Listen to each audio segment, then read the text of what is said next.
ખાતરી માં ને બાપ ને બાપુ બે ટાઈમ રોટલો હારો દેવો બધું માલિકો ને માલિકો છે ક્યાંય આટા મારવાની અને આપણો મેળ પડ્યો ને એ મા બાપની સેવાને લઈને જ મેળ પડ્યો આપણે કોઈ સીતારામે નથી કર્યા જાય મંદિરે નથી ગયા ને આપણે કોઈને પગે નથી લાગ્યા પગે મારે શું કામ લાગવું પડે મારી માન મારા બાપે મારી માટે બાપુ મહેનત કરી છે એમાં મારા મા બાપને પગે લાગવાનું હોય જગતને ઠીક છે ભેખ છે એમાં ભગવાન છે ભેખને લાગો એ વસ્તુ આખી જુદી છે બાકી માન અને બાપ ને બાપુ એક દુનિયામાં પગે લાગીને જજો જિંદગીમાં જો તમારું કામ ન થાય ને તો બાપુ આ ભજન ગાવાનું બંધ કરી દે માન બાપ જેવું બાપુ આ દુનિયામાં કાંઈ છે જ નહીં મારી ભલામણ હું કોઈ દી કહેતો જ નથી કોઈને કે મંદિર બંધાવો ને આવી કથા એવું કરો ને આ કરો ને ગાયું નાખો ને કૂતરા નાખો એ બધા હો ના ભાઈ હવ ની પાય ભલે દેતા હોય દેજો કઈ ના નથી પડતો હું પણ મા બાપ ને ચૂકીને બાપુ જો કોઈ પણ દાન કરો ને ક્યાંય લખાય નહીં મહાપુરુષો ના પાડે લખાય જ નહીં દેવું અહીંયા દેજો આશ્રમમાં જઈ હમાતા નથી આપણે એમ તો ઓહો આમને દીકરા જ નહીં હોય એક નાના એવા ઘર હોય 10-12 માણસનું કુટુંબ હોય અને બાપુ આપણા બાપા ને આપણા ગઢા છે ને હાવ અભણ હતા પણ કોઈ દી કોઈ ન કીધું કે મારા મા બાપ મને નડે છે હવે આ ભણી ગણીને તો દી નથી ઉઠાડ્યો મને એમ થાય કે આ નકરું ભણતર શું કરવાનું રહેવા હારું ઘર નહોતું ખાવા હારો રોટલો નહોતો તોય બાપુ મા બાપને પૂછ્યા સિવાય કોઈ બાપુ કોઈએ પાણી નથી પીધું અને અત્યારે તમને ન ખબર પડે તમને ન એમ જ કરતા હોય બોલો એટલે નહોતી ખબર એટલે 100 વીઘા રાખી હતી તું 10 વીઘાના ઉલાળિયા મીઠો કરવા અમને નથી ખબર કોને કે તારી પાસે રોટલો ખાવાનો અરે માન બાપ જેવું બાપુ દુનિયામાં એક જો અંતરથી કોઈ ચિંતા કરતું હોય ને કે મારા દીકરાનો વ્યવહાર બરોબર હારે મારો દીકરો સુખી થાય મારા દીકરાનું ગાડું બરોબર હાલે આવી જો અંતરથી કોઈ ચિંતા કરતું હોય તો તમારી માન તમારો બાપ બાકી હગો ભાઈ રાજી નથી લખવું હોય તો લખી લેજો હગો ભાઈ નથી કે મને તેમ થાય કે રામાયણ આ મહાભારત આ બધું મહાપુરુષોએ બનાવ્યું છે તો રામાયણ શું કહે છે મહાભારત શું કહે છે તમને મને બધાને ખબર છે રામાયણ કહે છે કેવા દીકરા હોય કેવા ભાઈઓ હોય કેવા બાપ હોય કેવી દીકરી હોય કેવી માં હોય આ જોવું હોય કે રામાયણમાં જોવો અને રડેલું ન ખાવું હોય મહાભારતમાં જોવો એટલે બધા ઠેકી ઠેકી નિમાજ પડે છે નથી દેવું કરે હગો ભાઈ હગા ભાઈ ને એક વેચ જમીન હાટું મારી નાખે ત્યાં આપણને એમ તો હારી રામાયણ લખવા વાળા રોતા નહીં હોય જાય છે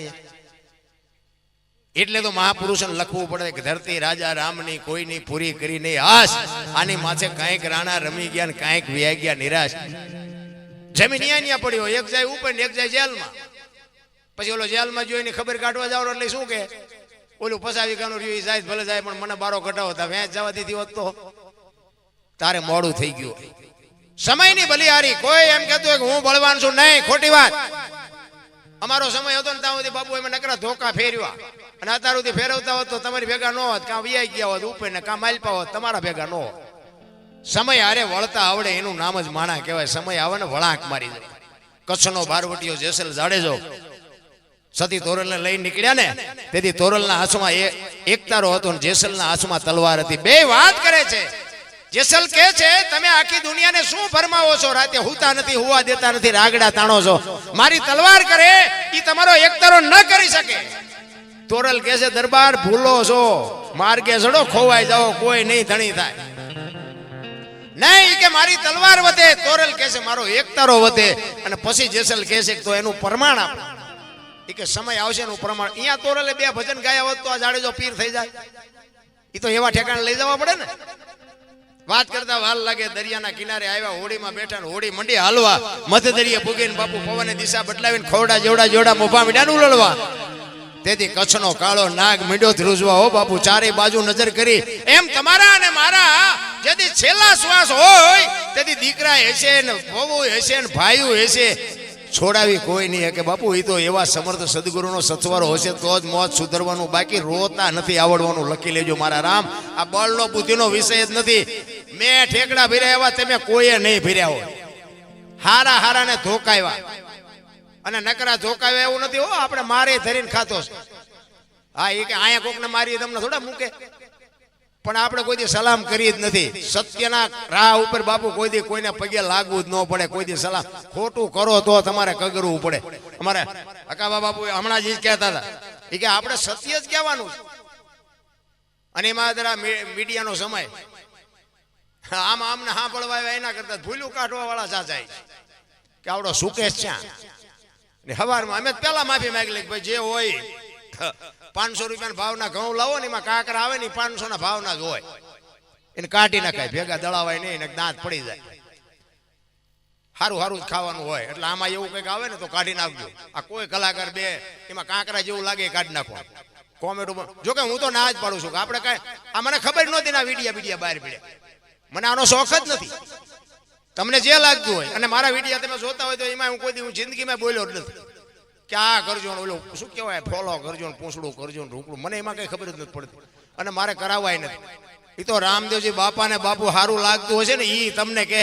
કર તેદી કરશે બાપુ 2 હાથ વાળો શું દે જેથી 1000 હાથ વાળો દે તેદી ભૂખ ભાંગે માણાથી શું થવાનું હતું અને હું તો પ્રોગ્રામમાં જાઉં અહીંયા કહું કે તમે આ બધા અમારા જાઉંથી લોએશન ગઈએ કે બોલીએ કે તાવથી પછી તમે નથી બોલાવવાનું એ ખબર છે હવે દરબાર જ્યાં ગયો કે બીજાને કહો એટલે આખી દુનિયા સ્વાર્થી છે એમાં કાંઈ લેવા દેવાનું હોય નહીં પણ એ કચ્છનો બારવટીયો બાપુ સતી તોરલ પાય રહ બરફની પાય ઓગળે ને મીડો રોવાઓ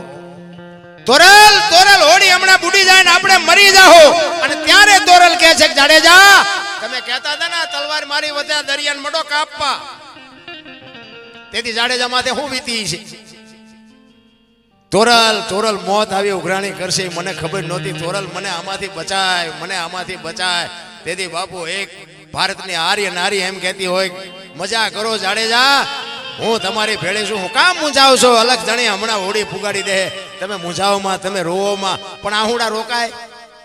નો પાડવા હોય તો પડી જાય એવી હાંકડીમાં આવ્યો હોય ત્યારે અને આપણે હાંકડીમાં આવી તારે જ હનુમાન ચાલીસા ચાલુ કરવી એટલે હનુમાનને ખબર જ ન હોય બેટા જિંદગીમાં બોલ્યો નથી તો આવે હનુમાન આ રોજનો રિયાઝ જોવે બુથીના ગાળિયા એવા થયા છે ભાઈ એક ભાઈ આમ દિવાલમાં ખીલી ખોડતો હતો ઊંથી ખીલી રાખેલી માથું આમ દિવાલ કોઈને અણીયું કરે હસોડિયું મારે રિયરિયો બબડે એ કે કારખાના વાળા બુથિયું ચા કે ઊંથિયું ખીલ્યું કાઢ્યું એનો ભાઈ અહીંયા ગયો કે હું કે કે ખીલ્યું છો નહીં કે ઊંથિયું કાઢ્યું એનો ભાઈ કે તારામાં બુથી નથી એ કે કેમ એ કે આ દિવાલ ને ક્યાં છે આ દિવાલ અહીંથી પકડીને લઈ ગયા ને અહીંયા લઈ ગયા આખી જિંદગી દિવાલો ફેરવી પણ અહીંયા ખીલી ન ફેરવી નાખી મારી ખીલી ફરે ફેરવો દિવાલો યા સમાધાન થતું તું ન કરીએ ક્યાં જીવન આટલું જ છે બસ મારા જન્મે 2 અઢી કિલો નો હોય ને 60-80 વર્ષ જીવન મરી જાય ને શમશાનમાં લઈને હળગાવીને રેખ્યા ભેળી કરીને જોખો એટલે 2 અઢી કિલો થાય ભલા મને હિલોળા કરી લ્યો ને આમાં હું ઘટે છે રામ